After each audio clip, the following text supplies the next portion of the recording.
I'm Rodlescia Sneed. I'm an assistant professor at Wayne State, jointly appointed in the Institute of Gerontology and the Psychology Department.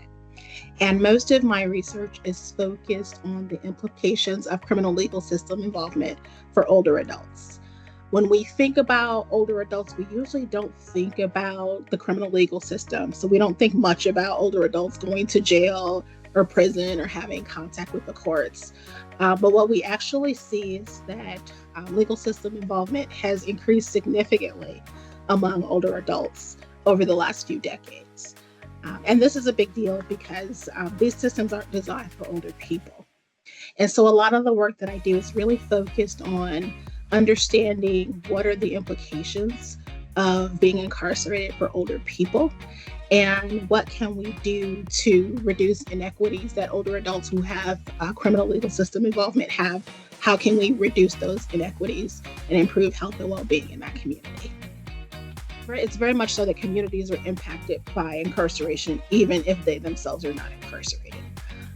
We think about, when we talk about, African American men, for example, 1 in 4 African American men has spent some time in jail or prison.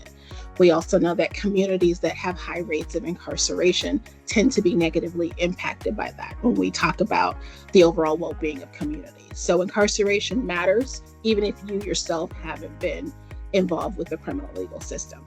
And so I think it's important for folks who don't know much about this topic to get informed, because a lot of the policies related to incarceration have implications that are long-lasting. Incarceration affects your ability to get a job. It affects your ability to find a place to live.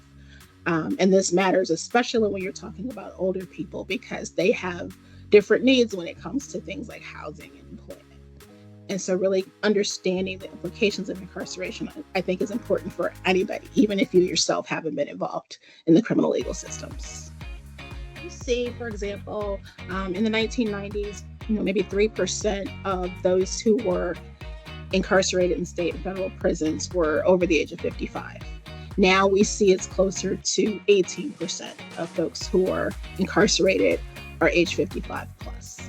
And we know that just as what we see in community settings, when we look in state prison settings, we see a lot of chronic disease. So 62% of people who are incarcerated, who are older adults, have hypertension. We see high rates of things like diabetes, arthritis.